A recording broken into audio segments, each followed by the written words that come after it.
My name's Dana Fleming.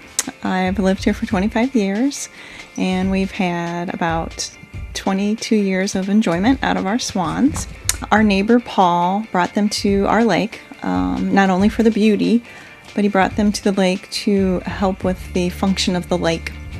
Our set of swans that are on our lake right now are actually the original mother, and then one of her children actually.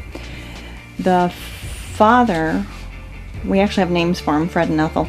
Fred actually passed away probably about 4 years ago, and he got cancer in his legs, and we actually had to take him to the veterinarian, which was interesting to have to take a swan to the vet. Very comical situation. We had to get a dog pen and put him in the dog pen, and everybody in the whole place was like, "Oh my God, is that a swan?"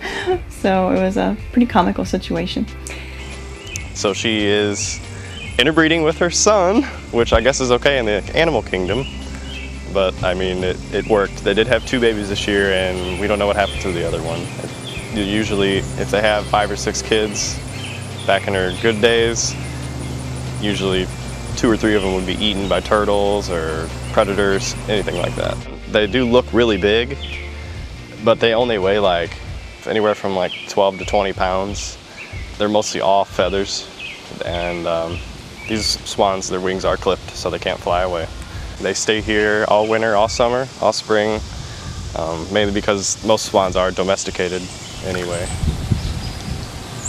It's a very hard process because you have to net the babies, and the parents obviously flip out. It's not a thing that I like to do, but we catch them, which is the hard part, and then we hold their wings out and then we clip them. You have to put stuff on their wings to stop the bleeding, and you also have to put antibiotic on the wings so that they don't get infection. They eat the scum off the lake. They like cracked corn and regular corn. They love to come up in my yard, and they eat grass, and they actually eat dandelions, which is wonderful because that helps the beauty of my yard.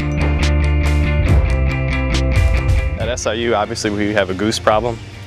Swans hate geese. They hate Canadian geese. They will, if a Canadian goose lands on the pond, they'll be out of the pond within like 5 minutes because the swans will chase after them, bite them, fly after them.